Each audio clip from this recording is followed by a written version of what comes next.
Welcome back to World War Now, everybody. I am your host, Conrad Franz, joined as always by Dmitry Kalyagin, and we're here on one of those episodes where we're giving you everything we know because there's so much going on, but at any moment things could change. Maybe while I'm editing this before it gets out, Israel has made a move on Rafah, or any number of other things could have happened, but we're coming at you here with our 61st episode as Israel is dropping flyers over southern Gaza as they prepare for a potential massive incursion there, while at the same time their Air Force leader and other military officials are threatening a massive escalation with Hezbollah as Hezbollah launches 60-plus missiles into Israel in their largest escalation ever. Of course, we're also going to be talking about Tucker Carlson's interview with Putin.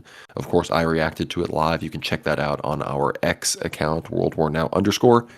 We're going to be talking about that. We're going to be talking about Zaluzhny getting fired and his replacement by Syrskyi. We're going to be talking about some crazy videos coming out of Ukraine and persecution of the UOC and a whole bunch of other things. So it's going to be a packed show. Dmitry, how are you doing?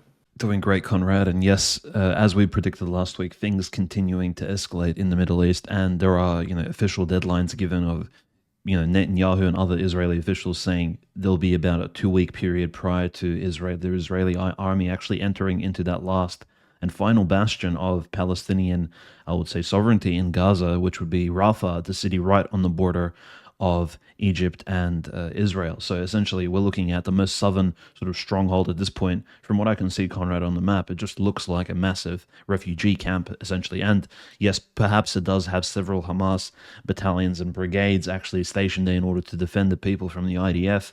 But from what we've seen, Israel is looking to actually go in there, just as they've done in Gaza City and in Khan Yunis, and just basically begin liquidating the Hamas fighters, which is how they've spoken about it. Notice they use these dehumanizing terms such as liquidating as if it's like, they're speaking about animals or some sort of like video game characters, or, it's like very technical, very dehumanizing, scientific, almost very Pfizerian. But this is the Israeli method. And naturally, let's mention Khan Yunis. We spoke about it quite a bit last week. What's been happening there? Crazy footage. We've seen entire apartment blocks being demolished.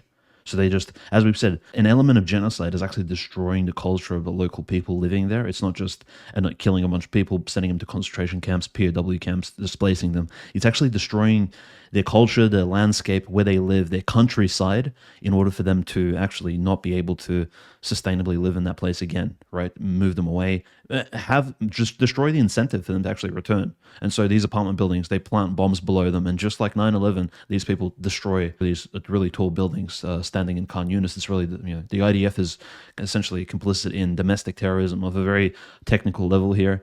And again, we've seen mosques get destroyed as well. So no churches thus far being affected, and that's only probably because, well, look, they could make the same excuse that the church or the certain mosque has a Hamas tunnel under it, or it's been used for storage of Hamas weaponry and things like that. There is no accountability, no auditing of these things, so we just have to trust the IDF officials and the Ministry of Internal Affairs of Israel, the Minister of Defense, in their press conferences, who state that, look, Hamas are hiding below the mosque gets blown up. So Khan Yunis is almost completely Israeli captured at this point. Yes, that's why they're moving south towards Rafah, and everyone's preparing for it, right? We see Hezbollah actually increasing their bombing capacity, as you've said. The Islamic world is preparing for Israel to unleash a new wave of hostilities. And how many people are actually in Rafah at the moment, right? So we spoke about like over 2.5 million people, from 2 to 2.5 million people in Gaza overall, but there is over 1.4 million people in Rafah at the moment. It's very overcrowded, naturally being like essentially a sort of DIY, do-it-yourself like type of refugee camp at this point, receiving somewhat small inputs of Egyptian aid for humanitarian purposes, but very much at risk of, if Israel actually goes in with their tanks, as they've done in Khan Yunis and Gaza City, there'll be atrocities of very severe levels. Again, street-to-street fighting, civilians being abused, probably all kinds of assaults happening, including sexual type assaults, kids being killed. Again, horrible footage will probably come out of that, and the Islamic world is preparing for it. Hence, we're seeing Egypt actually bring tanks to the border of Egypt and Israel, and actually, you mentioned building sand barricades, things like that. There's a lot of elements we're seeing come together, and maybe perhaps this is the moment finally that the Islamic world will have to wake up and actually protect their own people. These Palestinian Arabs who, a lot of them they consider themselves complete members of the Muslim world, not some random minority who lives in this Levantine state of, Israel, Palestine. They're actually, members of this larger mosaic of Islamic, Sunni, Shia culture. And now it's probably time to actually stand up for them. And I'm just not just talking about the Houthis and the Iranians and Persians who have actually done their part, but with Saudi Arabians, Jordanians, Egyptians, and maybe even the official Lebanese government here, not just Hezbollah. Yeah, all the Sunnis that are actually the most similar in religion to the actual people in Gaza Strip being persecuted. But in the midst of all of this, of course, we are seeing reports and plans for the deportation of well over 1.5 million Palestinians from all of Gaza into the northern Sinai Peninsula. Apparently, this has been approved and endorsed by the Israeli Ministry of Intelligence. It itself was written by Meir Ben Shabbat, who was a close confidant of Netanyahu and a former Israeli national security advisor. And so they plan a full deportation, and I guess they're going full annexation of the Gaza Strip at this point. And this has, of course, issued a strong reaction from basically every Arab country, even all these Sunni ones, even the UAE, which has in the past been very pro-Israel, frankly, in the past few months since October 7th happened. And of course, Jordan and the Kingdom of Saudi Arabia have warned against an Israeli offensive on Rafah and have called for a meeting of the UN Security Council. And at this point, it seems that Egypt is even prepared to, I mean, they've said that they're willing to renege on the Camp David Accords and the 1978 peace agreements. And they have been, like Dimitri said, putting up sand barriers, mobilizing armored vehicles and tanks to the border of the Gaza Strip. And remember, Egypt is one of the largest militaries in the Muslim world. I would say they probably have the second most powerful military after Iran. And maybe Turkey, depends on, Turkey, Egypt, Iran, those are the largest military power. Saudi Arabia, depending on what weapons deal they have going that year, they don't have as many people as these other countries, so it's tough to compete. But if Egypt really actually does something to help God, of course, the aid has been flowing in. There's videos of, settlers and Israeli nationalists and whatnot trying to block aid going into Gaza and the trucks and whatnot. Very interesting behavior, but of course, these flyers that are being dropped are warning all of them to move south to go into northern Sinai, and the Egyptian government has said they have no interest in taking mass amounts of Palestinian refugees. That's a red line for them.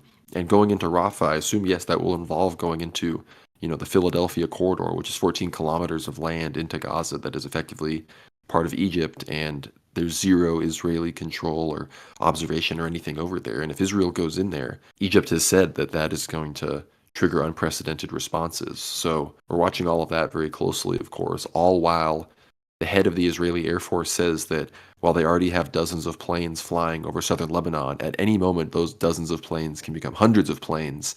And they've gone on to from just threatening Hezbollah to they're threatening the Lebanese government, they're threatening Hezbollah all as almost one entity. So it seems that they are very determined to move on this. And it's a confusing political situation because while we know that Netanyahu is in hot water the moment normality returns, it seems that he is facing pressure from the hardline nationalist, Kahanist, build the third temple nowists like Itamar Ben-Gvir. And I mean, Yoav Gallant, even right now, the head of the military and defense, he seems hell-bent on going to war with Lebanon and making way for greater Israel and taking all of the territory that is currently controlled by Hezbollah. Of course, what a coincidence that the most volatile group to Israel controls the most immediate territory that Israel would like to expand into.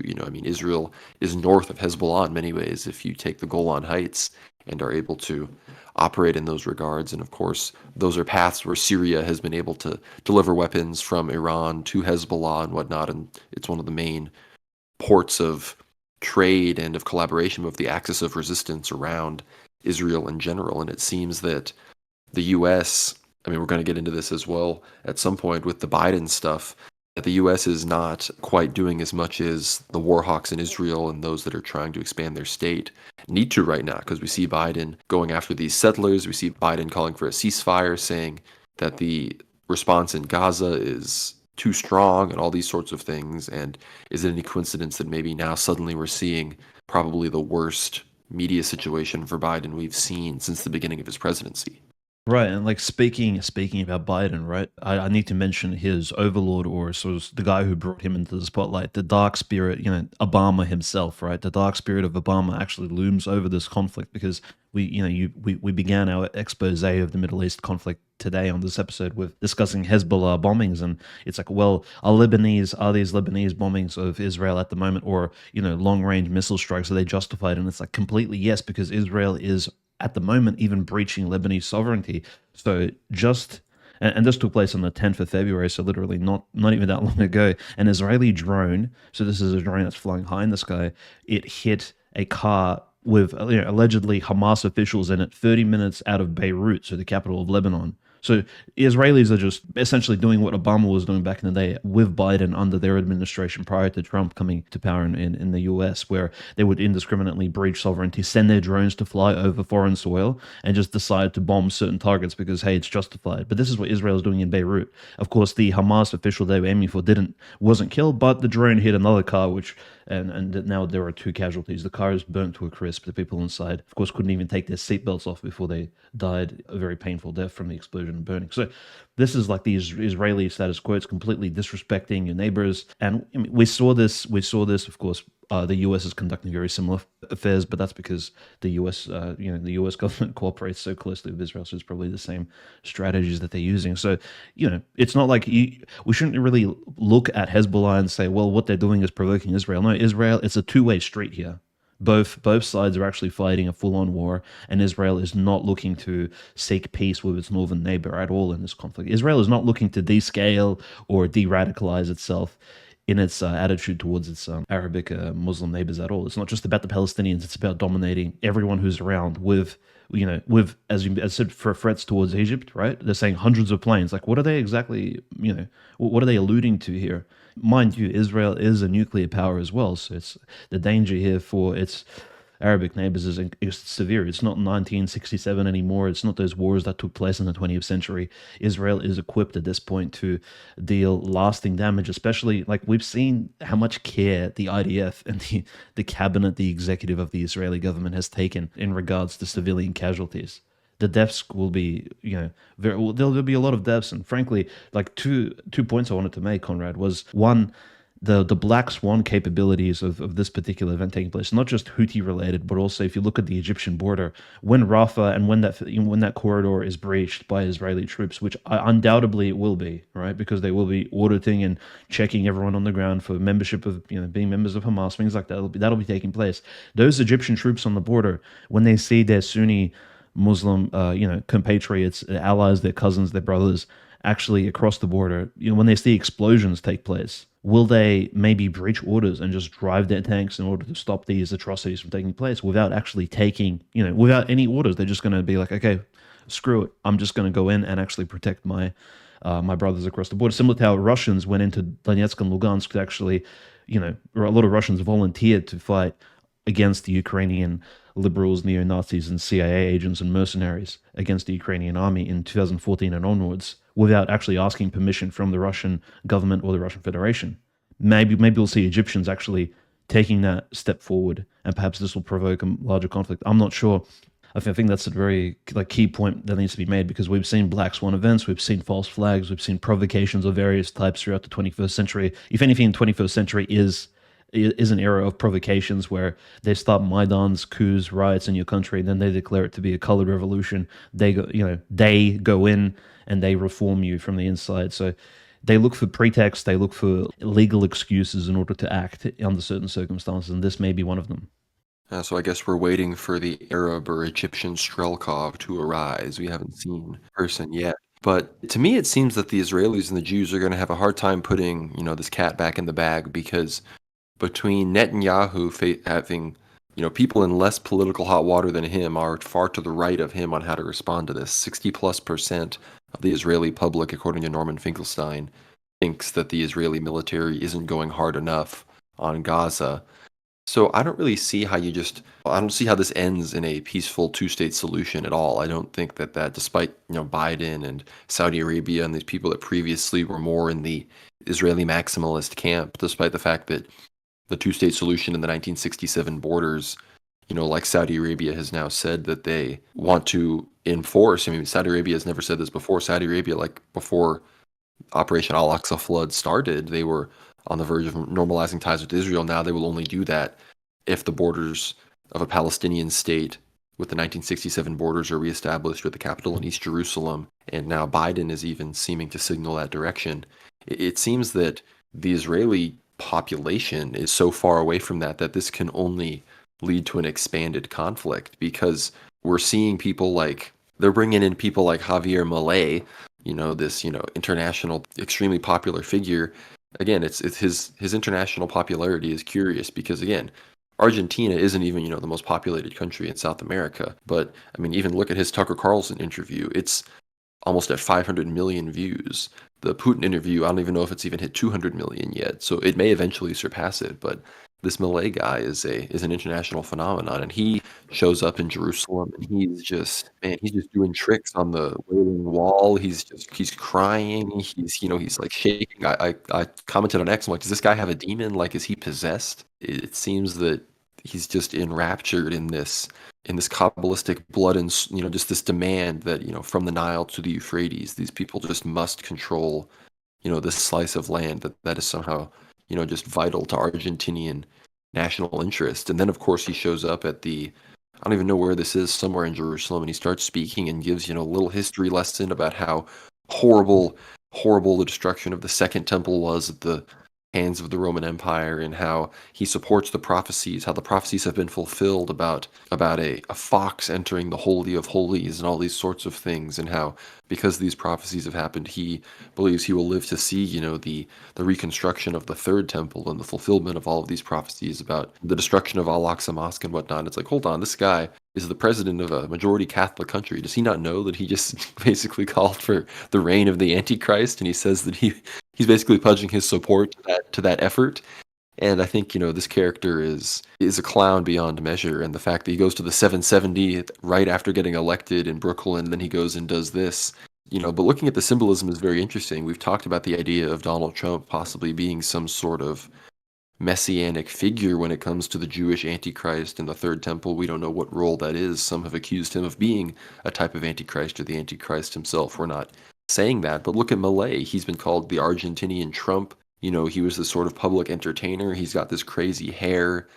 He's got the Chabad connection, of course. We have Jared Kushner with Trump. I mean, is this an even smaller form of typology and foreshadowing within the typology of all of this? You know what I'm saying? Like, this showing, what if these types of characters, it's this sort of international. We're going to talk about this with the Putin-Tucker interview, and I'm going to get into the Biden stuff as well, because it just seems that all these things are sort of being controlled by, again, we say world Jewry, but even more specifically here, this ultra-nationalist, ultra-Zionist Chabad Lubavitch sect, that whether they believe that they're still fulfilling, they believe Rebbe Schneerson is hiding somewhere and actually did get resurrected, or that there's going to be actually an eighth, rabbi of Chabad, and that the prophecies weren't correct about it being Rebbe Schneerson.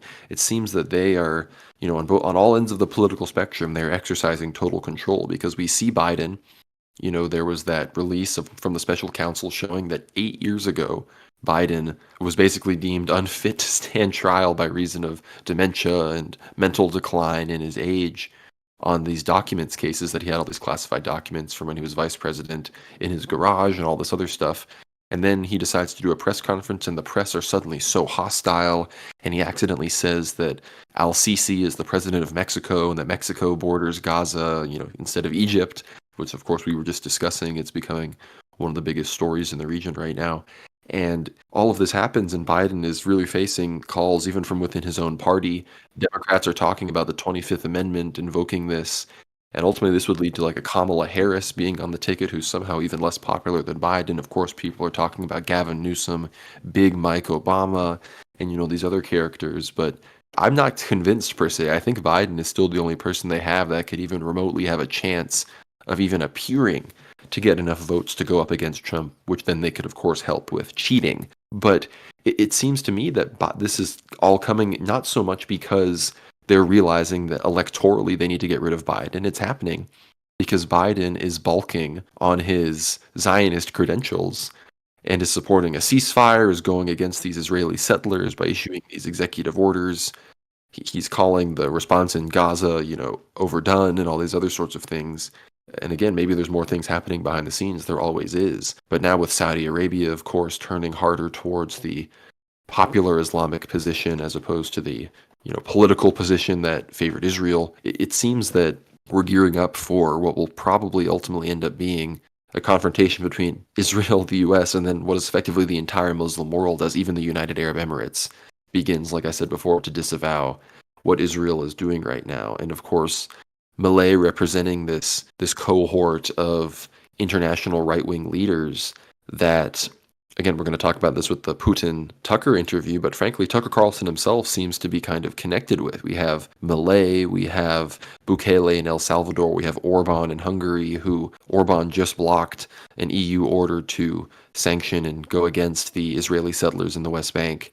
So we have him, and then of course we have Malay in Argentina, Trump, obviously, and all these characters, and even Putin, obviously, who just met with Beryl Lazar and the Chabad Lubavitch characters in Russia discussing hostages and the response to getting them back with Hamas and everything like that in the Gaza Strip. So there's this very interesting connection with Chabad Lubavitch and this international network of quote-unquote conservative right-wing leaders that all incidentally really, really support Israel and want them to do whatever they want to the Palestinians, and even in some cases to go full irredentist third temple and bring in the Antichrist. So it's an interesting idea we're going to explore even more. Of course, we're going to get into the Putin-Tucker interview, but the region continues to be the focus of the Third World War right now.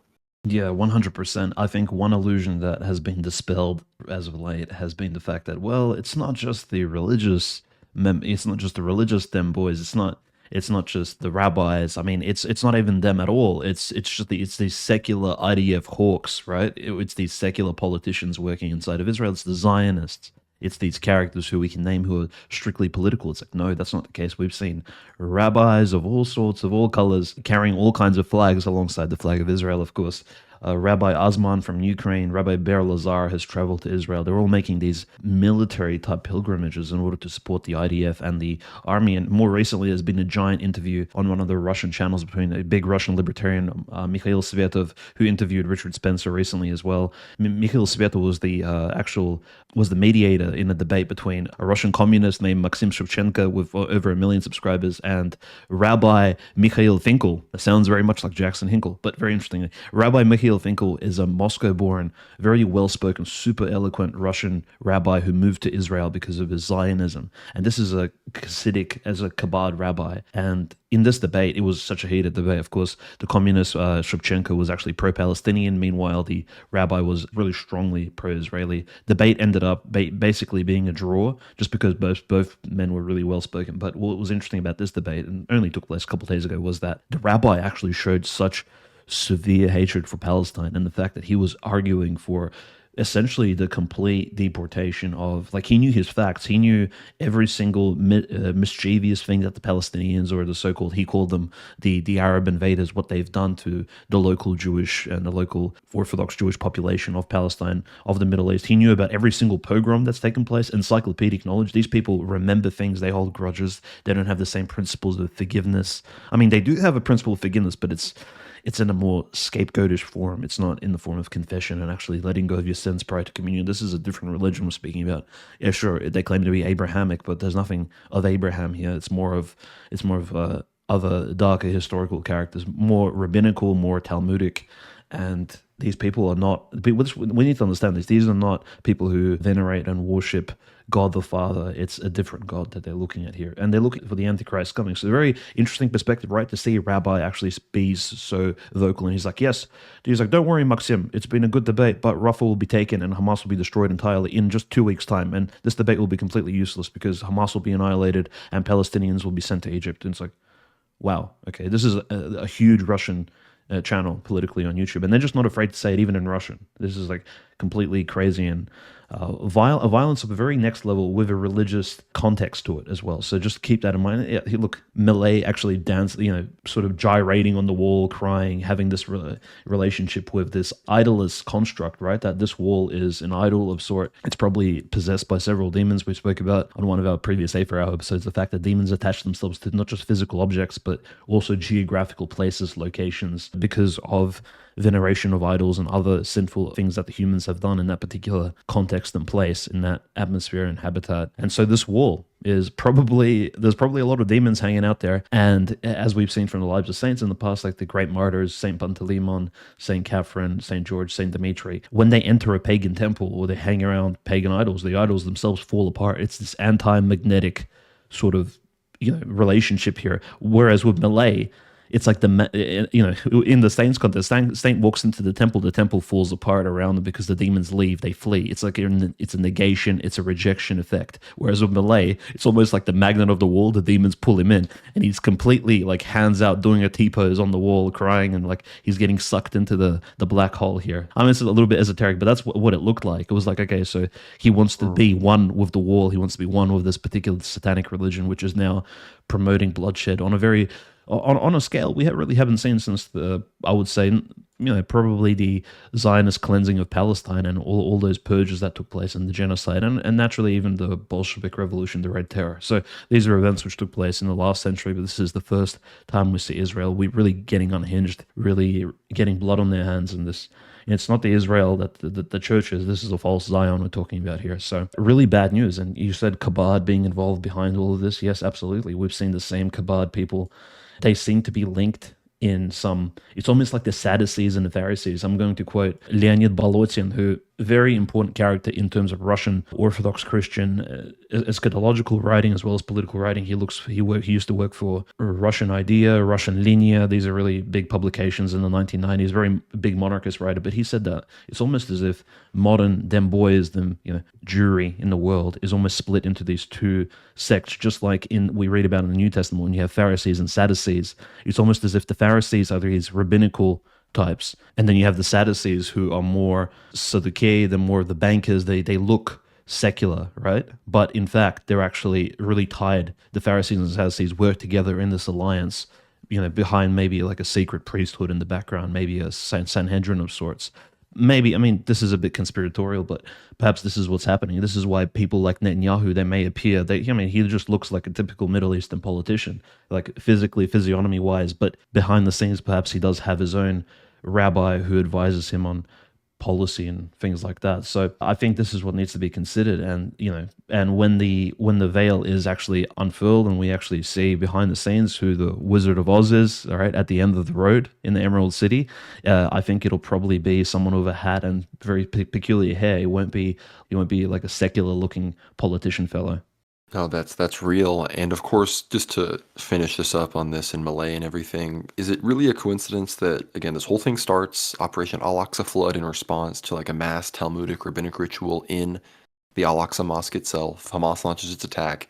And then in his first, trip to Israel in support of this since being elected president of Argentina, Malay goes there and invokes the destruction of the al-Aqsa Mosque and the fulfillment of Jewish prophecy to build a third temple. Like, this isn't any kind of coincidence. It seems to me that this group that Dimitri talked about with the funny hair, specifically the Lubovichers, that they have this sort of network of chosen that they have to kind of compete in this international rite and dance where they all come and they give the speeches and they touch the wall and they give the money and they counter signal and they do this, that, or the other, and it'll all ultimately lead to this, this final result, which will, I guess, be some kind of one world government, some kind of Antichrist, some kind of new religion of the future, as Father Seraphim Rose writes about. So we're on to these people. We're everyone that touches the wall, everybody that puts on the hat, we're going to report about it here. So don't miss out on it because we're on it. We're going to make sure that nobody accidentally thinks someone's based when they're not based. Look,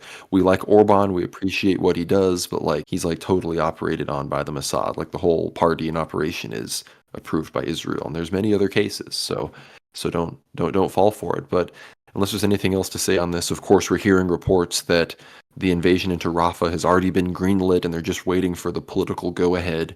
So any day now we may have to do a live stream or something to cover some of that. But if that happens before you're hearing this, you may have already heard it. So we'll see how all of that goes. It appears that Rafah is the next thing. I'm surprised how willing they are to continue to go south and south and south and provoke Egypt while also willing to keep pushing north into Hezbollah and against Lebanon. They really seem they seem genuinely assured that if this thing gets much more dramatic from the other side, from the Muslim world, that the U.S. is just going to go in and help them. And that's where Trump comes in, because this election is getting closer, and it seems that even the media, the Jewish media, who, they never saw a war for Israel, they didn't like to support, they seem to be turning on Biden in that regard. And is that going to foreshadow some kind of eschatological connection between the conflict in Israel and this election? Well, I've been asserting that that is likely, so we're going to be watching that very closely. But of course, you want to hear us talk about the Putin-Tucker interview, of course, check out my reaction.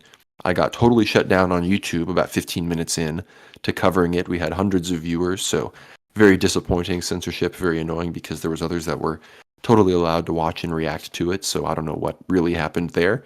I don't know. I doubt Tucker's people were copyright striking anything, but maybe they were. Who knows?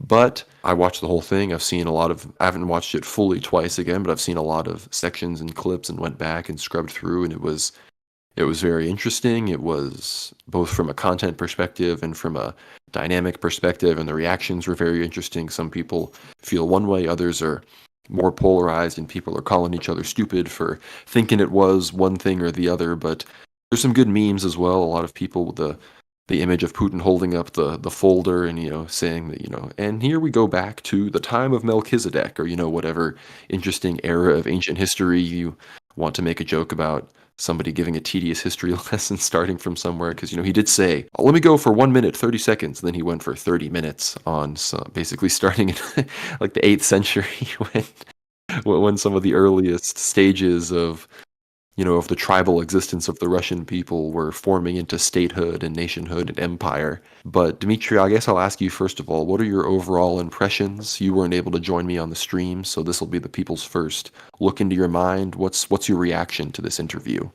Well, Conrad, I was actually watching your stream, so just as the viewers probably were, first on YouTube and then, of course, translated to the Twitter space. And just, yeah, I mean, general reaction, and first and foremost, I think positive. This is a continuation of the Putin patriotic line we saw really emerge in strength in 2022 in February, when he gave his 45-minute monologue. In 2021, Putin published his 5,000-word Substack type essay on Russian history. And I think recently, since the mid 2000s, right, since about the Obama administration, Putin really has been improving his historical knowledge. Hence, he gave the half-an-hour exposition at the beginning, because he really wanted to get it off his chest, and because I think Putin actually, in his spare time these days, reads a lot more history books than he did early in his career as president. I think this is a new thing for him. It's maybe even a way of him reconnecting with his Orthodox Russian heritage through that Soviet baggage, which of course he no doubt accumulated even during his time as a KGB officer in the past, which you kind of forced into that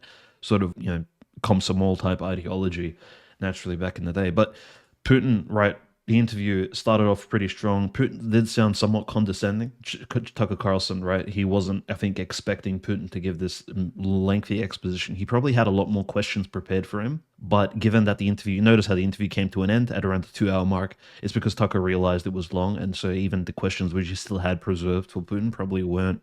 There was just no time to ask them. It would just appear rude. So I think Putin actually saved himself some questions by giving this historical account. Now, the historical account, I do need to comment on, it's completely factual. It aligns exactly right with the lives of saints, with Orthodox Russian tradition. So for those listening familiar with Russian history, or even Russian church history, like characters like Bogdan Khmelnytsky were, these people were known as protectors of orthodoxy in their respective lands. Bogdan Khmelnytsky defended the Zaporozhye Orthodox, Novorossiya. Maybe this before Novorossiya came together, but he defended the Russian people of those Ukrainian lands from Uniates, from Polish incursion, and he saved a lot of people from, let's just say it, from them boys, from those particular people we spoke about in our earlier segment about Israeli politics, who were exploiting.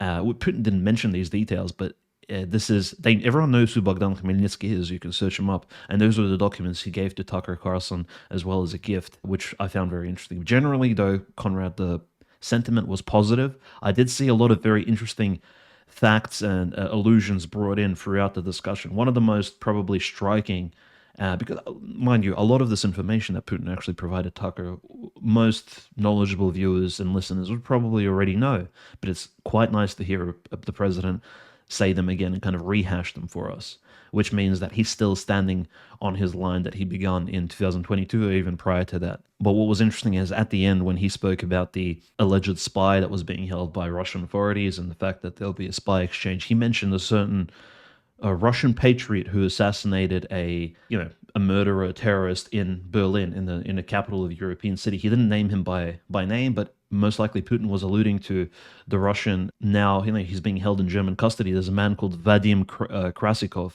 He was driving on a bicycle past this Chechen terrorist in Berlin in 2019, and he shot the Chechen terrorist with a pistol. So it was essentially a hit job, an assassination, similar to that which was carried out on Trotsky back in the day by Soviet authorities. Now, Trotsky, as we know, is the red criminal, is the red demon of the revolution. I'm not saying what was done to him was completely justified and legal, but actually, yes, it was justified, similar to what Boris Kavirda committed over Pyotr Voykov in Poland in Warsaw in 1927 when he shot him with a pistol. I mean, these are political assassinations, so just what justification can be given, but still, Putin essentially said, he admitted that Russia potentially was behind this, sending this particular assassin to kill this Islamic Chechen terrorist in the middle of a city. And this sort of transparency, Conrad, the transparency in such a difficult time, I found somewhat refreshing, because we never saw the past Russian Soviet regime ever admit to any political assassinations carried out. And it was quite interesting. Even the Soviet regime, it never admitted to actually assassinating Trotsky until 1991, when documents were exposed showing that, yes, actually Stalin did send people to Mexico to take Trotsky out. The official narrative was always that Trotsky was killed by his own people, which wasn't the fact. The case was that the communist government didn't send people to Mexico. And Putin here is just alluding to it, but he's saying, look, Russia does have interests abroad, and it will take out these criminals, these Islamic terrorists on soil of other countries if need be, especially people such as the one that Mr. Krasikov took out in Berlin. So I thought that was a curious detail. Just in regards to Putin's argumentation, because this was where Tucker really pushed him. Besides this spy situation, this discussion which took place at the end of the interview, Putin really was pushed by Tucker on the question of, well, was the February 2022 invasion of Ukraine, the beginning of the SMO, was it justified? And Putin pushed against Tucker, pushed back, and he said, look, is this a serious interview? I mean, is this a serious discussion, or is this an interview? And he openly stated that, look, he's going to provide the facts, the history, the historical references regarding Russian-Ukrainian relations, and he's going to essentially Putin allowed the audience to build their own natural, organic, come to their own personal conclusions on why the SMO was justified. He didn't himself provide a justification, which he probably could have. He did allude again to and implied that the rise of neo-Nazism has caused and prompted Russia to act, but he could have made, I think, a substantive case if he wanted to. I'm not sure why he didn't, but he could have justified the entire SMO verbally to Tucker Carlson, to the broader American English-speaking audience, and it probably would have been convincing as well, I'll be honest. He could have said, 1, they're persecuting orthodoxy, they're promoting degeneracy. 2, we actually were wrong for trusting the Ukrainian government. We were wrong for trusting Poroshenko with Minsk 1 and 2. Those were lies. We were wrong for trusting Zelensky in 2019. We were wrong for congratulating Zelensky for winning the election in 2019. We were wrong for all these things because the people of Donetsk continued to be bombed for 8 or 9 years, and Russia made a mistake of actually not beginning the SMO earlier. Putin could have said that and maybe admitted, personally to the mistake of the Russian government, and we probably would have forgiven him and been like, yeah, but at least you fixed the problem in February 2022, and you've went in order to stop the lawlessness which was taking place in eastern Ukraine. And actually, the SMO could have been painted as a peacekeeping humanitarian type mission. So, but Putin didn't make those conclusions. This is me speaking on his behalf. I think he just gave a historical account, gave a few facts, and allowed the English-speaking audience of Tucker Carlson to kind of come to these conclusions himself. And when Tucker, a giga-chat answer, Conrad, would have been, well, when Tucker says, well, should all countries return to 1654 borders? And Putin could have said, well, I don't know about all countries, but Russia definitely should. But again, something funny like that definitely wouldn't take place. The interview generally was very polite, and we are yet to see the fallback from it, I think, domestically as well as internationally, like what the reaction will be given a week or two from now. Well, it was somewhat polite, but at the same time, I would say in some ways Putin was definitely, putting power moves on Tucker. He was a little rude at certain times. He referenced Tucker's show not being very serious. He made a remark about Tucker not getting into the CIA. I don't know if he's aware of the discourse around Tucker, being a suspected, asset. Some people being suspicious of his background with his father, being the former head of Voice of America and other things like that.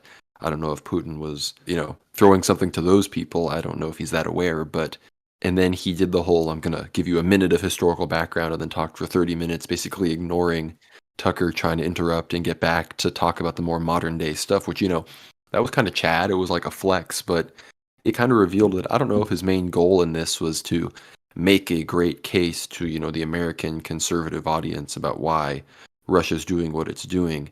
That's not to say that he wasn't giving people the tools to deduce a civilizational understanding of the conflict, which is what he's in general been trying to communicate. I've seen Michael Tracy saying that this is all a cope and how, none of those kinds of things really matter. I don't agree with that at all. I think that those things are very important, but at the same time, yes, you need to address the actual situations at hand. And I would say that that was kind of what Tucker got out of it. He got a bit of he didn't exactly get the clarity I think he was hoping to get. He got a bit more of a kind of power move on on the behalf of Putin, showing his intelligence and showing, that he's able to.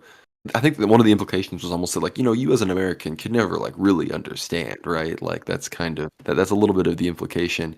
And then you look at the fact that he didn't. I mean, that was from Tucker's perspective. From a listener's perspective, somebody that covers this, somebody that is aware of the latest information that any person that is paying attention in theory could get a hold of. We didn't really learn anything new, right? Like, if anything, some would be disappointed in the fact that Putin didn't when Tucker effectively posed him the question, are you willing to say NATO wins, here to end this now? He didn't say no, he basically left that door open. And while of course he didn't say anything about ceding territory, it seems that at the very least he is still willing to take nothing more than Crimea and the four oblasts in their entirety. And while I still don't think that will be the end result, especially once we get into some of this Zelensky stuff, I still think that that is a little bit disappointing, especially from a patriotic Russian perspective, I would imagine.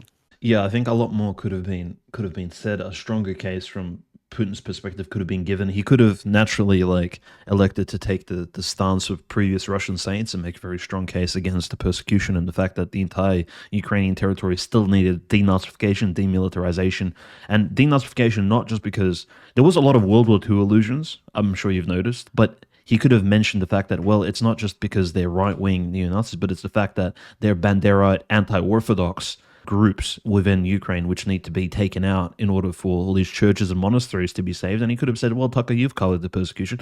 There could have been such a powerful case being made here, which would have, garnered the support of Protestants, Catholics, and Orthodox Christians around the world. And no one could have argued against it. And if anyone would argue against it, they'd be labeled a Talmudic person. Okay, so it's really that could have been very, very strongly made. It was missed. From Tucker's perspective, I'm not sure if he even had these questions prepared, but he could have asked, a question about Prigozhin possibly. Could have asked, because that was, in our opinion, in our analysis of 2023, that was one of the top four major events which took place last year. So, which we still don't have any clarity on at all. We did speak about transparency and things, but on this particular issue, given the death of Polkovnik Utkin, Colonel Dmitry Utkin, one of the most acclaimed Russian heroes in recent years, the GRU, Spetsnaz, Wagner chief soldier. This guy was like Mr. Captain America, Captain Russia, basically, and he died in the plane explosion. I mean, no answers regarding that. It's just moving on. But the one positive thing I will say, I think we would agree, is that Putin at least realizes that the persecution of the church is a major factor in this entire conflict. I think he said this right at the end as the interview was closing, right? He did say that the church is and he said the Russian Orthodox Church, which is correct, because that is the Ukrainian Orthodox Church is simply a branch, a jurisdictional municipality of the broader Russian Orthodox Church. The saints are called Russian Orthodox saints. Those saints of Ukraine, they're not called the Ukrainian Orthodox saints, right? They themselves did not know what Ukraine was back in the day when they lived on this earth and they served God here. But Putin emphasized that the Russian Orthodox Church was the common thing which held the spirits of both brotherly nations together, and also let's include Belarusians as well here, because they're also united in this triumvirate type nationhood 19th century idea of Eastern Slavs, whatnot. But again, yeah, that was emphasized at the end of the fact that this is why Zelensky and his government is trying to disassemble, attack the church in Ukraine in order, it was because, to destroy the unity between Russian and Ukrainian people. And it's good that he said that. And Tucker naturally already knew that, but maybe more emphasis could have been placed. There was that weird, that weird disclaimer. Like, I do have to point this out. I have a real ear for this sort of stuff, but this bizarre, like, whenever Orthodox Christianity is brought up in a lot of the speeches of Russian Federation officials, this is unfortunate. And I mean, World War Now listeners, you guys probably know we look at things a little bit more critically than maybe the average talk show, especially when it comes to Orthodox Christianity and its interaction with politics. So we're maybe a little bit more OCD about it. But notice how whenever Orthodox Christianity is mentioned, there needs to be a disclaimer made about all the other traditional religions and Islam and Buddhism, and naturally Judaism jumps out with its little like black hat out of the sewer as well, and it gets referenced. So it's like maybe that isn't required. When I look at the speeches of Nicholas II or some of the other Russian tsars, when I look at some of the manifestos and decrees that were published in newspapers, I don't see references to this weird multicultural cosmopolitan Russia, even though all those cultures existed and much more. There was a lot more sects and different religions and even different pagan things that existed in the Russian Empire, but they were minorities to the point where they did not require any mentioning on a broader spectrum. And unfortunately, Putin still does that thing where he says like Russian Orthodoxy plus all these other things. You don't have to add the plus. We don't need that disclaimer. We're not stupid. It's clear that Russia is built primarily on Christianity, on a Christian foundation. Without Orthodox Christianity, there would be no Russia, period. There would be Khazaria, or there would be some Golden Horde or some other Islamic Northern Caliphate existing in Siberia, or maybe even just a land colonized by Western Europeans, a land of, Northern Aboriginals. Without Orthodox Christianity, that's what it would be. So I think that's the reality, and that's emphasized somewhat by the work we do here. We try to bring that factor into it. This is, there's the religion underpins everything that takes place in that part of the world. Nothing really truly is secular, nothing is atheistic. But yes, generally, I think you're correct, Conrad. It was slightly condescending, and hopefully American listeners will take the good out of it rather than view themselves as being looked at by Putin as these dumb, McDonald's eaters or whatever, who don't understand international relations. This is not, I think that wasn't the goal, although that maybe could have been how some people saw it, which I think would be unfortunate. I think we'll see after the fact that in comparison, because Putin is compared a lot to Joe Biden, probably these two most powerful presidents in the world at the moment, and the fact that Joe Biden looks so decrepit, senile, and old is really uplifting Putin to the point where maybe some of these other negative things that was, not negative things that were said, but negative things which could be taken out of the interview or out of the general stance of the Russian Federation politics could be somewhat ignored, right? It could be swept under the rug, perhaps, by the sheer fact that Biden is so much worse and so much crazier. Even though Biden is not a Russian politician, he's American, but, these two figures are kind of weighed up against one another. Yeah, I think in many ways, Tucker, Putin may have done this on purpose, but Tucker seemed a little bit, outclassed in a sense. And obviously, no American is going to have an extensive knowledge of Russian history, but, the facial expressions, everything going on, there's some interesting analysis that can be done there, of course. I know while he was in Russia, Tucker also interviewed Edward Snowden. It appears he went to some exposition of some kind. He did a few interesting things, and of course, a lot of people in Russia recognized him, took pictures. So it was an interesting trip. I hope that I'll pretty much guaranteed I'm going to be back in Russia at the end of this month. So hopefully some interesting things can be observed. But speaking of Russia, Ukraine, and all of that, which is of course what the interview was about, Zelensky has made a very dramatic shift. Obviously, we've been anticipating the potential dismissal of Zaluzhny for a while now, and it of course finally happened. He's been replaced by Syrskyi, who was one of the two people that we speculated were the options. It was between him and Budanov, and it seems that Zelensky chose Syrskyi. The general analysis seems to be that Budanov would have been his demise, as he would have ultimately been more in bed with the U.S. and the West and would have been able to perhaps lead some kind of overthrow of Zelensky, whereas Syrskyi,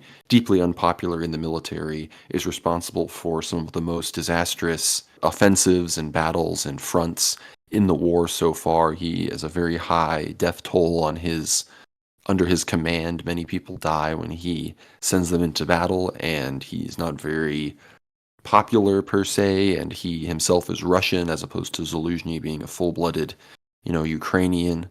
So the possibility that he could perhaps lead a popular uprising against Zelensky is less likely. Of course, there's already been calls for a second Maidan. There's protests in Kiev against Zelensky for dismissing Zaluzhny. And now, of course, the ball is kind of in Zaluzhny's court on what he wants to do. But I am wondering if Zelensky took advantage of a possible distraction that people were looking at the Tucker Putin interview, and then he's like, all right, let's get this Zaluzhny debacle over and done with, while some people are watching this interview and listening to an autistic breakdown of history of Rus and whatnot. But of course, I think this has been a long time coming, obviously, and the military situation is getting to a point where, of course, the U.S. aid has come to a halt, and we don't know if or when more is coming. And Zelensky realizes that he's going to have to kind of dig in his heels and resist the inevitable political palace intrigue and battles that are going to come as the front line starts to collapse more and more. So, Dimitri, I'm wondering your thoughts on Syrski and the current, people. Konstantin Martelli made the joke, the Russian Tatar horde has officially invaded the Rada and Kiev, and the executive branch with the Jewish Zelensky, the Russian Syrski, the Jewish Tatar Umarov, and all of these others. It seems that, the Ukrainian ethno-state has finally fallen.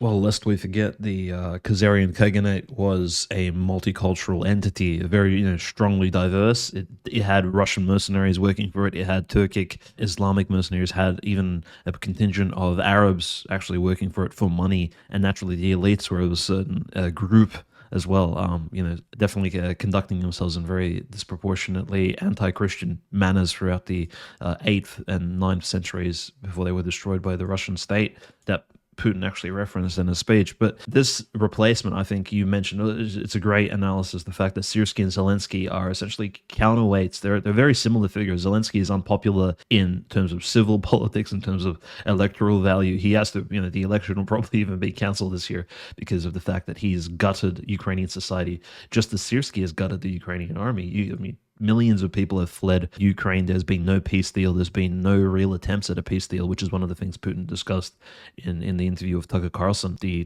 fact that the Turkey agreements didn't go to plan in 2022, and the Minsk agreements as well. This is all the faults of. These Turkey agreements that could have taken place. These are all the faults of Zelensky, and what happened at Bakhmut and other places on the Eastern Front in the Donetsk Oblast with the Ukrainian army getting completely decimated were, of course, the faults of Syrski. And so General Syrski, his popularity being so low, he won't be able to overthrow Zelensky. But Zelensky, at the same time, his popularity is not the highest either, so he won't be able to really... It's almost as if the Americans were whoever's orchestrating this charade and this circus from the background. They know that, everyone needs a weakness, and there's a book for each one of these people with a bunch of their weaknesses and their sort of compromising materials. They're all stacked against them, so they are prepared to take out either one of these figures. Both are compromised. Both have certain degrees of unpopularity amongst them, which I think speaks volumes. And Zaluzhny, his future,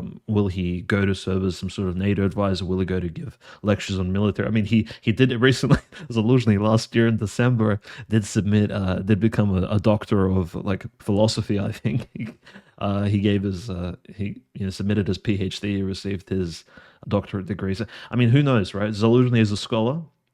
So, he could go to lecture at Oxford alongside Chubais and other figures who left Russia and Ukraine. Who knows what the future has for him? But Ukraine is still well in the hands of NATO, and the only thing that probably could actually undermine this satanic golem construction that was built by NATO and its forces and the CIA would be an internal Maidan, right, 2.0. So the actual, shall we say, Judeo-Ukrainians themselves, Tymoshenko, Poroshenko, Klitschko, these people who are of dubious ancestry, Poroshenko, Weitzman, Tymoshenko, people like that, former politicians who existed before, they were part of this evil Ukrainian conglomerate which was bombing Donetsk and Lugansk for years before Zelensky even came to power.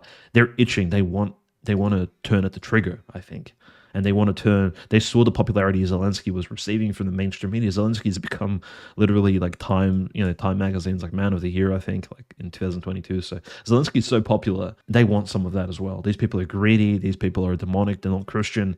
They're letting their sins run free, and so one of those sins is naturally jealousy and greed, and they want what Zelensky has. So an internal coup, absolutely possible. They could begin a new Maidan. New protests would be completely justified too. Frankly, that's the thing. Would a Ukrainian Maidan be justified? Yes, it would, because the rights of the Ukrainian people have been completely, it's like, don't tread on me, but they've been not just treaded on, they've been stomped into the curb at this point.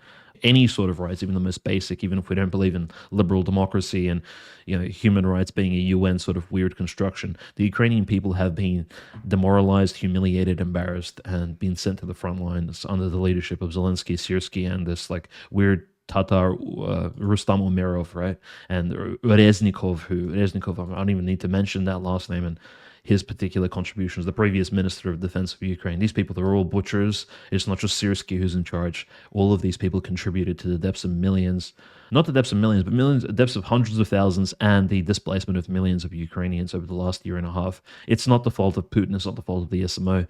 These people were planning for this internal genocide for a while now. And so this replacement, it speaks volumes, but the fact that Zelensky is still in power means that the powers that be, the globalists behind the scenes, still see Zelensky as a very valuable asset. Zaluzhny, not so much, but Zelensky, they need the actor in place. They need that. He's the main actor in this play. He's the protagonist of this clownish satanic story, and they still want to play him out until the end. Well, and the cast of characters really just denotes that the ball is really in Zaluzhny's court. Poroshenko has, been calling on Zelensky to step down and really, waving the hammer against him for a while now. But without somebody like Zaluzhny, who has, got recent clout, has much more popularity in the war effort than other figures, without his sort of banner, that Poroshenko isn't able to do anything. Of course, there's the talk that Klitschko, Poroshenko, Zaluzhny could unite the nationalists that are fed up with Zelensky and, get him out of there. And then there's, of course, the other side of these things. You hear about Timoshenko and that her and Poroshenko, how they are at odds with one another and how she is perhaps hoping to stake out a position that, from a nationalist perspective, is willing to go to the negotiating table. Of course, all of these perspectives would be trying to say who hates Putin more, one of them saying that we need to cut him off now and, to keep as much territory as we can before he gets more, the others saying that is traitorous and that we need to keep pushing for even Crimea. People discussed Zaluzhny taking pictures with all sorts of right sector and Azov leaders with flags that say things like all of Ukraine, no negotiations, and other such slogans and whatnot. So it seems Zaluzhny, if he wants, would be able to rally some of these, ultra deluded characters that want to see this thing through to the end, even if it means total Ukrainian death, I guess. But as Syrskyi moves in, we may see a Russian push in Kharkov. There's apparently Zaluzhny was against Syrskyi's push in the Kharkov region in general because while they were able to gain the only meaningful territorial gains they've had in the war since Russia's move at the end of February in 2022, it depleted their military so much that it seems that may be the very reason why the summer counteroffensive towards the south was a complete failure, because they had lost too many critical and experienced soldiers and units retaking, all of the Kharkov regions and the areas that were basically unprotected after Russia pulled its troops from Kiev in the midst of the Istanbul agreements and whatnot. And, Putin made big reference to the Istanbul agreements and whatnot and really wanted to make it clear that was probably the clearest message he sent to an American audience, was that he was totally willing to end this during the Istanbul agreements. And again, amidst all of this, both sides, whether it was people critical of the interview or not, I think have the wrong perspective, which, again, we believe the only real perspective that makes sense from worldview level thinking is, that Putin has his political ideas and whatnot, but at the end of the day, the Lord and the Holy Spirit, and we do believe the Holy Spirit is present in the Russian Orthodox Church, the Ukrainian Orthodox Church, that is going to ultimately have the last say when maps are drawn and when people live and die. That's, well, of course, men, sometimes their machinations make it one way or the other. I think that there's only so much that can be truly gathered by just observing what everybody's motivations are and then the power politics behind it. Of course, that's fascinating. That's what we do here on the show, but I think the prophecies are just as relevant, and they've been just as on point as any kind of political predictor, if not more, so far. So I think it's important to recognize that the civilizational nature of this isn't just about a history lesson. It's about the current workings of spirits, entities, and of course God Himself, and that's going to have drastic effects, especially as this conflict really seems that it's going to be fundamentally tied up in all of this stuff going on in the Middle East and the Third Temple, and what will ultimately be one of the biggest events that will, again, it may not be the event that brings about the Antichrist, but we're very much seeing the early stages of what a world community looks like, and what people that identify as citizens of the world, how they react to mass events. And of course, it would make sense that those mass events, in a very Pageauian sense, not just saying this because I myself am a geocentrist, but that area is the center of the universe. So of course, as we move closer to the end of things, it would make sense that, we get back to the beginning in that regard. But I'm sorry, I didn't mean to get that esoteric here on everybody on the show. But again, in the midst of all of this shakeup in Ukraine, we are always awaiting that Russian push. And the Tucker Putin interview didn't exactly give us any insights on any potential future military moves from Russia. And of course, perhaps it would be ridiculous to just spill the spaghetti in an interview like that, but it was interesting that he really was keeping it pretty close to the chest in that regard.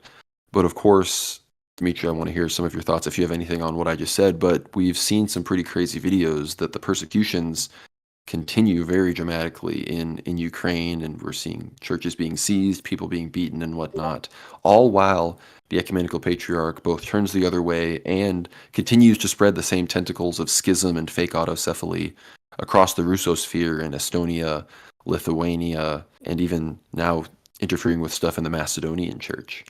Absolutely. I think you mentioned, I mean, it's really correct to make allusions and to analyze what's happening in the world through a religious lens. I think that's the only actual way to view politics these days. It's not viewing it simply as a realist and as a secular person would really, and it would leave a lot of things on the table, frankly, and naturally wouldn't probably paint the most likely perspective of what future events could transpire, because again, we could maybe calculate based on the degeneracy occurring in a certain country, or the fact that a certain country is generally pious, just as Saint Justinian did back in the day in the Roman Empire during the earthquakes and the huge plague which took place in the 6th century, when he just openly stated that LGBTQ type behavior, which was taking place in the Roman Empire, was the fault of the plague and the earthquakes and all the calamities actually affecting the Eastern Roman Empire and the Byzantine people. So, like, these sinful effects in society, collective social falls, they do affect people on a collective level. And in terms of biblical types, we do see typologies. We see like Syrskyi himself, right? Syrskyi is a Judas. He's a Russian, an ethnic Russian born in a Russian family who chose to become Ukrainianized, chose to become an enemy not just of the Russian people, but even his own now newly falsely created Ukrainian nation. And now he is simply like a double traitor, right? And then we see other typologies like President Putin, possibly a Paul turning into a Saul. But I think as we're seeing this SMO go on and his very lengthy presidency, we are looking for maybe Putin to be like a Prophet Samuel type figure who will bring in the figure of the next David, right? The potential foreshadowing of a Russian Tsar who will come soon after, so that we can actually get on the road. Prophetically speaking, you mentioned like these are the prophecies we speak about. The saints talk about a Russian Orthodox Tsar coming to power who will set things straight. We are maybe waiting for that King Saul moment, where King Saul actually, makes a lot of geopolitical moves, some mistakes, some good things, but in the end, we are waiting for that King David. And speaking of King Davids and figures like that, Strelkov, lots of news about him potentially going to the SMO. Gabriel Doroshin at the time has also been announced. This is the descendant of Nicholas I, the Russian Orthodox Emperor. Gabriel Doroshin, on the front lines of the Donetsk People's Republic, has actually been promoted to a more senior leadership position. So he's actually in charge of a few military squads. He's no longer on the front lines as a machine gunner, as an infantryman. He served his time as each one of these roles since 2014-15 on the front lines of the Ukrainian conflict himself. This is like a very exceptional young man since the time he was 18. So he's literally grown up from the time he's 18 to now 27, 28. fighting for Russian interests, fighting for Orthodox interests in Novorossiya. It's actually incredible story. And now he's in a leadership position. He's also been a drone operator, drone maintenance guy. Yeah, now he teaches people how to operate drones. An exceptional character. So we look forward to more updates from him. But it's glad to hear that he's actually translating his knowledge and his almost decade-long military experience to actually lead the Russian armies and lead not just Russian armies, but beginning at a squad level, actually learning military leadership from a very practical perspective, and perhaps he'll be a lot safer as well. Actually planning things from the background is maybe one of the positive things we've been hearing this week, that he's been moved to that sort of position. But yes, the persecution, horrendous, right? This takes place literally less than a day after the airing of the Putin interview in the Ukrainian oblast of Chernovitskaya. So in the Chernovitskaya oblast, the Russian Orthodox Church, a Ukrainian, under the Ukrainian autonomy of Metropolitan Onufriy, completely canonical, is seized by a raid. Two of Epiphany's actually false priests actually attended the raid. Naturally, always need your false clerics, these false priests of Baal, to be present at a certain bloodletting, and there was certainly blood spill as Orthodox parishioners attempted to get into their church, which they've helped build, which they helped donate icons to, which they helped furnish, things like that. These local parishes do not belong to these criminals and Antifa, who, I don't know, these weird Banderite neo-Nazi liberal toxic elements who essentially took this church by power, stood outside of it with massive blue and yellow Ukrainian flags. Like, that flag itself is almost like a sign of outright Satanism at this point. Like, that's why I notice the only time I even use that emoji on Twitter or anywhere else is like in a sign of disgust. I would not. That flag is associated with persecution on Christianity. It's not a flag of a nation or a people. It's a flag of a demonic activity in our physical realm. That's what that blue and yellow flag is. And naturally, probably really bad things happened in that church.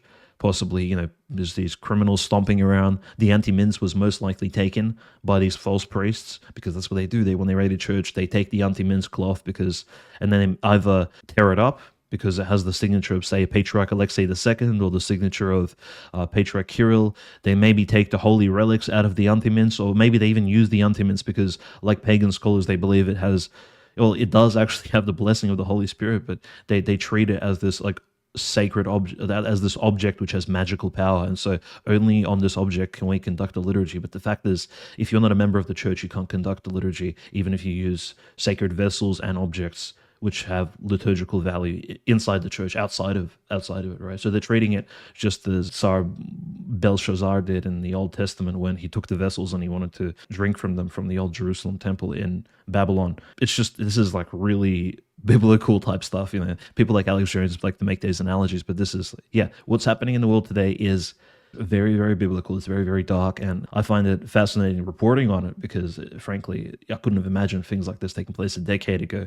So the persecution surely continues, and what the patriarch of our esteemed city of Istanbul, former Constantinople II, Rome, is doing, again, would turn a lot of saints in their graves, because especially a lot of the great saints who actually ruled over that city as patriarchs in the past, promoting schism at a time when the Russian church is literally at its weakest in terms of it's being torn apart again, just like it was in 1917, 1918, when the patriarchs of Constantinople, not just Meletios Metaxakis, but his successors as well, Gregory VII and other patriarchs of Constantinople, supported the living church, supported literal Bolshevik, Talmudic Bolsheviks in the early Soviet Union against Patriarch Tikhon and the other saints during the persecution. The same thing Patriarch Bartholomew is doing now, supporting Zelensky and supporting these weird Baltic LGBTQ type NATO regimes, right, Conrad? And tearing apart the church on the fringes in places where Russian forces cannot intervene, cannot save Orthodox Christians from harassment, from persecution. This is like a very dark page in the history of the ecumenical patriarchate, and I'm just hoping like we turn it over very soon. And I'm not sure what needs to take place for that to occur. Maybe a synod needs to come together. Perhaps other patriarchs need to call out in judgment, in condemnation of Patriarch Bartholomew's actions. But what's taking place in the Baltic states, in Latvia, Lithuania, and Estonia, as well as Finland to some extent, is quite negative. And it'll have disastrous results, I think, in the short and long term. Yeah, we're seeing the Macedonian Orthodox Church, their autocephaly is not being recognized by the Ecumenical Patriarchate, which it's very confusing because it seems that the Macedonians are willing to accept a second tomos of autocephaly from the EP, despite the fact that They're recognized as autocephalous by the majority of the Orthodox world by their almost they got from the Serbians, which that's who they're supposed to receive autocephaly from. That's canonically how it's supposed to work. But the EP doesn't want to admit that because that would undermine their tomos of autocephaly they gave to Ukraine, because we know that only Russia and the Russian Synod could give full autocephaly to Ukraine. It couldn't just be unilaterally given by Constantinople. Be sure to read Metropolitan Nikiforos's book if you want to understand the ecclesiology behind all of that. But yeah, the Macedonian Orthodox Church, they are refusing to accept even that second tomos because that tomos comes with the condition that they need to celebrate and recognize the schismatic OCU. And the head of the Macedonian Orthodox Church, Metropolitan Timotej, which I guess is the Macedonian Timothy, he says that no, the OCU are unordained schismatic laymen that have no place in the Orthodox world. So he's standing strong on that. So thank you, Macedon bros. Again, I don't know my exact position on the name question, but the Greeks, they're not doing themselves any favors. So, maybe Alexander the Great was Northern Macedonian.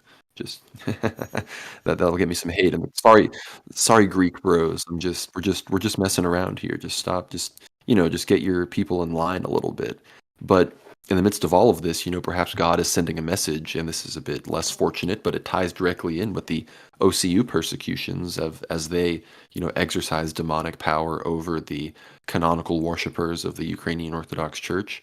The Turkish government is moving in on more monasteries. This had been a story for the past few years. They had talked about doing this. Of course, they made Hagia Sophia a mosque, and it now smells terrible and is apparently about to collapse, which is a tragedy, but that's what happens. Buildings, without the Holy Spirit, it is just a building.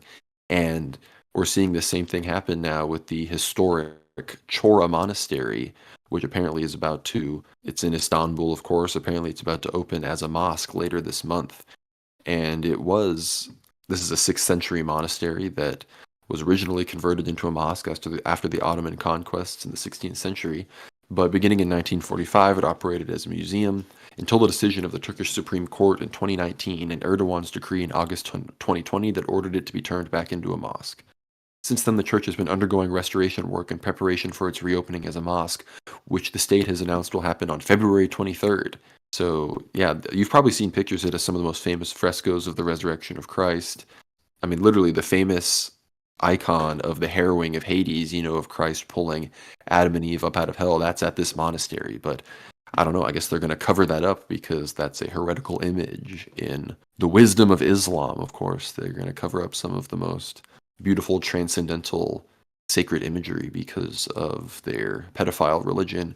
But the Turkish government seems to be moving forward with their neo-Ottoman restoration, and I think it's good to draw the similarities here with Ukraine, because again, on this show, while again it seems like it's going to get there in a very backward sort of way, just as St. Paisios said that Russia will move on Turkey not because of love for Greece, but because of their own interests. But this highlights that yes, Russia, while it is ultimately for geopolitics that forced them into Ukraine, because if they really cared about the Orthodox worshippers there first and foremost, they would have moved in 2014. Strelkov has talked about this. But same thing in Turkey, while they may have real geopolitical reasons that force them, I'd be surprised if they didn't at least cite, the historic persecution of Christianity by the Turks as a reason if they do end up going to war with the Turks the next 10 years or so. And this monastery being turned into this mosque is a perfect example of something that would obviously be reversed if something like that were to happen. And sure, it's not happening as violently because, of course, the Patriarch of Constantinople does not have a huge Orthodox flock in all of these regions, which is why, in many ways, while this is old and it's a tragedy, it's not as tragic as what's happening in Ukraine, as real active Orthodox communities are being disrupted and people are killed and whatnot. It's horrible, but this shows you what can happen if your civilization begins to retreat from orthodoxy and whatnot. And we have to pray that Turkey can return to orthodoxy and that Turkish people can even convert to orthodoxy. Of course, Metropolitan Neophytos talks all about this.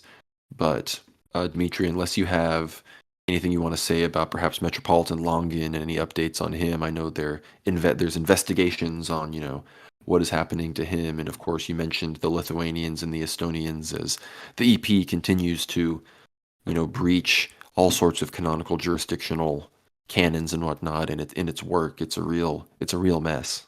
Yes, essentially, the Lithuania now officially legally registers a Constantinople ecumenical exarchate on its soil. So this is again really concerning because again it's spreading these tentacles of schism in a land which is NATO occupied.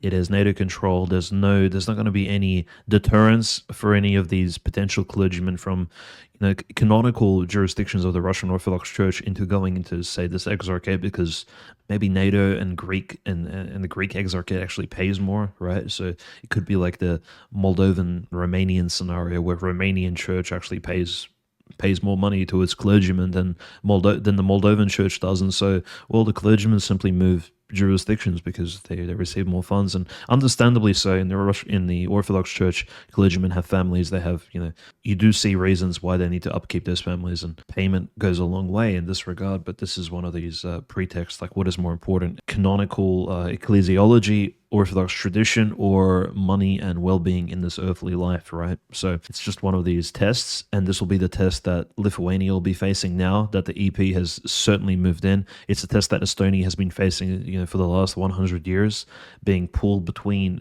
these two this ecumenical patriarchate front, which continued to re-emerge on this land, except for during the so-called Soviet occupation, more like Soviet reintegration of Estonia. Estonia naturally is, I would say, one of the lands which could be historically classified as Russian as well. So I don't think we'll get into it on this show, but definitely after Belarus, Ukraine and Kazakhstan, Estonia, Latvia, and Lithuania could be considered Russian, especially Lithuania, which used to be the land of the Russians and the Lithuanian people, literally a joint state, the majority of which, or at least over 50%, were at least Russian people back in the medieval times. But this is a bit Putinist, a bit a bit historical, and we do reference these sort of things on occasion.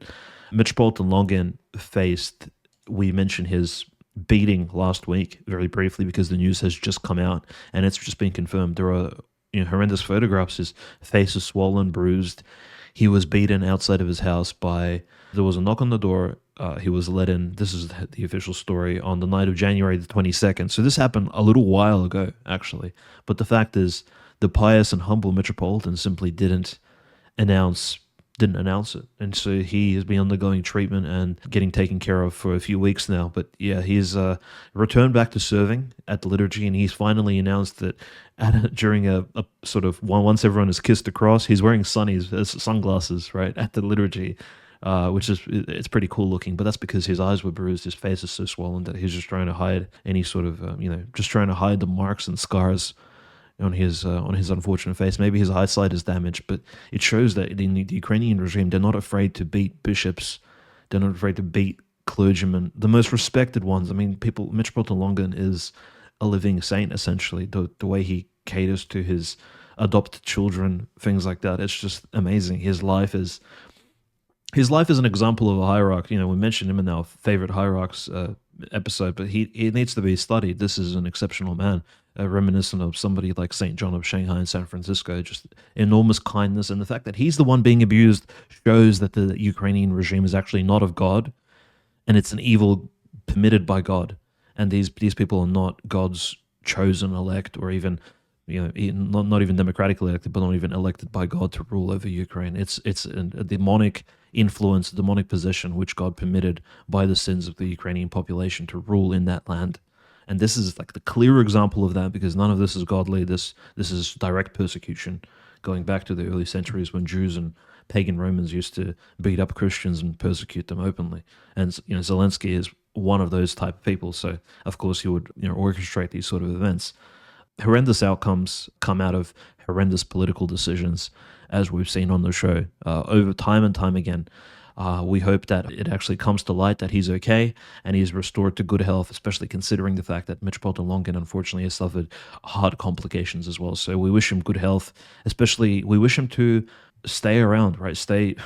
Hopefully he actually sees the light to the time when Ukraine is freed from this demonic regime and when the Russian Orthodox Church can return. But one thing I want to mention, just the fact that since we're talking about returning and this church in Chora that's being made into a mosque, this is the direct outcome of what you do. Like the Lord, remember, Constantinople had many, many monasteries, cathedrals, churches. When they were destroyed because the people of Constantinople fell into sin, they fell into the union with the Roman Catholics. And yeah, I know Catholic listeners might be confused, but in the Orthodox Church, yes, when people succumb to heresy and schism, the Lord punishes people in order to educate them. And so the people of Constantinople were surely dealt this really harsh lesson, and the fact that their churches and cathedrals were destroyed by the Ottomans, by the Islamists, that was permitted back then. It's being permitted today, unfortunately, and there's no rational awakening, is there? The ecumenical patriarchate isn't going to repent.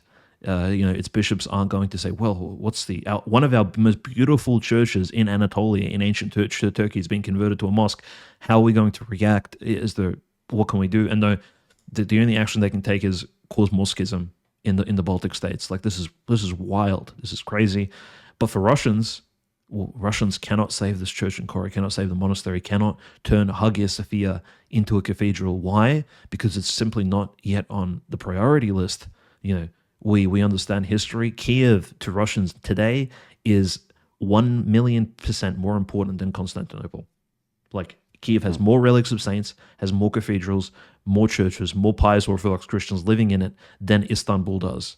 So all these talks about retaking Istanbul, Constantinople, or even the church in Chora saving it, these things are all secondary, third and fourth and fifth, and all the way down to 10th, after retaking all these Orthodox Christian cities and monasteries within Ukraine, which experience persecution and whose bishops are being beaten, placed into prisons and abused. And the Orthodox laity, probably not even documented what's happening to the laity in these places. So this needs to be taken into consideration for any folks who say that we're sort of supporting the Turkish desecration, or we're saying Russia shouldn't be involved. It's like Russia will be involved after it deals with its own issues, literally right next to it, where a lot more of its flock are actually engaged. Because what matters most is the Orthodox Christian people, right, and their souls, not necessarily the actual physical cathedrals and objects, because the church is the people and the population.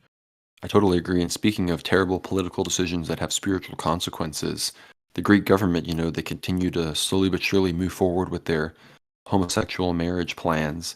And of course, we did see the EP disavow it, but I wish the people of Greece and these government officials would look at these things happening, like the Chora monastery, and then, act accordingly in their civil duties. But Mount Athos, of course, came out with a joint statement from the abbots of all 20 monasteries. It says, the Athonite abbots and sacred communities say gay marriage bill threatens all of mankind and creation. So I very much agree there. So they're making sure that they understand this is a cosmic battle, not just a silly discussion about legal marriage documents. This is important stuff, and the Athenites know that the physical political consequences will be dire, if Greece really goes forward with this. And also, we saw gay people like poop and like vandalize and spray paint all over this cathedral because the church had come out so strongly against gay marriage. So, the church in the Orthodox world has been very much under attack, whether it's by politically motivated schismatics, Muslims, and now homosexuals. It seems that all the forces of evil around the world are uniting against Holy Orthodoxy, which, that shows you that we're on the right side of things. But moving on from the church stuff, we got to wrap up a few smaller political items. Of course, the election in Pakistan is going full United States 2020. Imran Khan's party, the PTI, won in a massive landslide. And after it was shown that they had won like 150 seats, the last 40 seats, they just stopped counting and are now mass ballot stuffing in all these small towns. People are finding ballots apparently filled out by people like Cristiano Ronaldo, Mbappe, Messi. They're just stuffing random ballots for the opposition, the current governing party, which is extremely unpopular. Imran Khan is this hyper-popular Trumpist figure who, again, regarding the international relations stuff, Pakistan already is against Israel amongst everything they do, and Imran Khan was even more staunchly against Israel. Some say that if he was in power, he would have allowed all of these Pakistani militias and stuff to just march westwards towards the Mediterranean Sea, much like the Houthis have said they want to do. So, there's all sorts of angles here, but it seems that the mandate is there, and that the stealing is just trying to keep the PTI from getting a massive 2/3 plus majority and basically be able to govern with impunity. And of course, Imran Khan, despite being sentenced to 10 years in prison, it appears he may be out again soon now that his party is retaking power. So we're going to be watching Pakistan, of course, and in the midst of all of this, China is sending some of the highest amounts of balloons and observation drones and other things towards Taiwan that we've ever seen. So as well as conducting Navy exercises with Russia in the Taiwan Straits. So it seems that Russia and Chinese, Tucker asked about China and whatnot, and Russia, and Putin very much, kind of shot down any ideas about Chinese, the danger of China and anything like that. It seems the Russian-Chinese alliance is stronger than ever. But at the same time, in the midst of just to cover all of the multipolar fronts, the Essequibo conflict, which we said had been dying down, is back in the spotlight. It seems that satellite images are showing that Venezuela is moving military hardware to the Guyana border. That's from the Wall Street Journal. And that shows tanks and armored carriers positioned on all sorts of islands, in the rivers and whatnot near Guyana. And the threats have also increased in that regard. So we're watching all of that. It appears that, when it came to Putin's willingness to, we talked about him meeting with Beryl Lazar and what he's doing and all these announcements about the hostages and, Putin potentially making a move in Ukraine or not. It seems that we talked about this kind of right-wing specter around the world of these ultra-Zionists that have been installed in certain countries from Latin America to Europe to elsewhere. And it seems that these people are pushing for a scale down in Ukraine, negotiations there so that we can fully refocus on Israel and helping Israel. And if Putin, I hope that he does this, that instead of doing that Putin recognizes everybody scaling up in Israel and uses that as an opportunity to push forward in Ukraine, play them against each other as opposed to playing along and, trying to shut things down and come to the negotiating table. Obviously, Biden has rejected is based Brandon what we're seeing here? Brandon rejecting negotiations. We're not shutting down Ukraine to go fight for Israel, and now the media is all turning on Biden again. If that's the case, thanks Uncle Joe, but it looks like you're on the way out soon. So all of this stuff comes together, of course, and with the Guyana Essequibo stuff, Maduro, of course, is a key ally of China and Russia more so than others as one of the most sanctioned countries in the Western Hemisphere. So he is watching all of this, possibly thinking that if all of those things start happening at once, of course, he could make his move, and that would help boost him in the political polls, obviously, because it's a generally held position that the Essequibo region is Venezuela among the Venezuelan population. But yeah, the dying down in Ukraine with the focus on Israel, obviously, it seems that the Israelis and the Zionists are going to move forward regardless with their multi-front war. But I'm hoping that Putin will use that opportunity to keep pushing in Ukraine while the powers that be are distracted. But meeting with Beryl Lazar, that doesn't make that super hopeful, but, we'll see how it goes. But we're getting pretty close on time here, Dimitri. Do you have any final words on the Third World War right now? I think this Tucker Putin interview may have been the last civil discussion. If the Third World War escalates, which it is, with each week and almost every month we see new developments which naturally kind of push it over a certain brink. And everybody's talking about the Third World War in the last year and a half. It's been the most spoken about subject in the media, besides, even more so than COVID, which is kind of left the discourse at the moment. But yes, it's getting really hot. A lot of cogs are moving. The Hasidic rabbis are traveling. Lots of meetings are taking place. There's a lot of diplomacy taking place behind the scenes. The events. Unfortunately, Putin did not hand Tucker Carlson the actual draft in meeting minutes, which the conference between the Russian side and the Ukrainian side, which took place in Turkey. Can you imagine if those 2002 peace conference documents were published by the Russian side? That would have been amazing. That would have been an amazing input by Putin to actually exposing the corrupt Zelensky regime. But unfortunately, those diplomatic documents were probably maybe a bit too private that were discussed in Turkey in 2022. A missed opportunity, perhaps. Other missed opportunities could include, exposing maybe through Russian spy systems the Epstein Island case, maybe events such as 9/11 of the dancing Israelis and Mossad's involvement, which Russia, I'm sure, had some awareness of back in the day, even 2001. Or perhaps even the Nord Stream pipeline explosion. But probably, if a brief could have been put together, given to Tucker, and have him publish it. All these opportunities, unfortunately, were missed. Just as as we watch world news throughout the last few years, whenever some big figure is exposed, there never seems to be a dead man switch. We keep talking about it, and possibly with Netanyahu as well. Whenever big people are taken out, like Prigozhin, Jeffrey Epstein, people who are tied to power, tied sometimes to very deep roots. They always have these like weird connections to these clans behind the scenes. The tribes in plural form. There never seems to be repercussions after their sudden demises, right? It's always almost as if things are going according to plan. But whose plan? I guess we'll find out. So stay tuned, guys.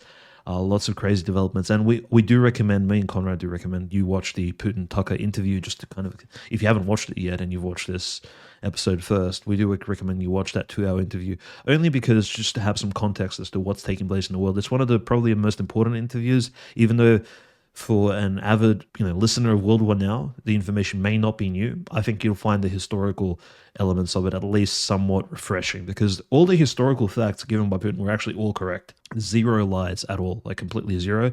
And all the references to Bolshevism contributing to the construction of Ukraine, specifically Lenin himself, who, we published on our Telegram channel some really explicit quotes by Lenin where he's literally saying that Ukraine should be a separate state and should have the right to separate from Russia. I mean, this is just like satanic separatism at this point, because again, it involves necessarily promoting schism in the church as well and leads to all these other destructive things we spoke about in the episode. But yeah, Putin kind of comes out and exposes it, speaks about his, kind of disassociates himself from this Bolshevik communist heritage, which a lot of people have been tying him to. So that's the other positive thing. But definitely go watch it. Have your own conclusions from it. I mean, it took place regardless of what people's views are. I think the outcomes will naturally trickle down from it. But there are big things taking place, and all eyes on the Middle East, all eyes on Rafah, and all eyes on the opportunity that Russia has moving into spring and summer, when the snow will melt and the land will be clear for armor and tanks to be moved in full force. Just as we saw, we are reaching that 2-year anniversary of the SMO beginning in late February, when the Russian tanks, the snow began to melt and the Russian tanks started driving. They started driving into Chernigovskaya Oblast, they started driving into Sumskaya Oblast, Kievskaya, Gostomel. May it happen again. We're watching for that very closely, of course. And with all of that, thank you so much for listening, everybody. Be sure to click the link in the description down below to participate in our upcoming Q&A. The next episode of Ether Hour, of course, will be a Q&A from Dimitri and I. We've already got some amazing questions in the Q&A thread. So get behind the paywall, sign up for the free trial, whichever one you want. It supports the show either way. Of course, if you stay behind the paywall, it really helps us out, helps us keep these weekly episodes free. You can do all of that at worldwarnow.co. That'll all be linked down below as well. So worldwarnow.co, worldwarnow.substack.com. Subscribe to us there. Get every episode in your email inbox. And if you get behind the paywall, again, you'd be supporting us. You get access to 30 plus episodes of Ether Hour, all sorts of articles, and again, the Q&As. So don't miss out on that. I think it's a really good deal, really great value. But follow us elsewhere as well, World War Now _ You can hear my reaction to the Putin-Tucker interview right as it was released. Be sure to follow us on Telegram, World War Now Telly. We've really been growing there.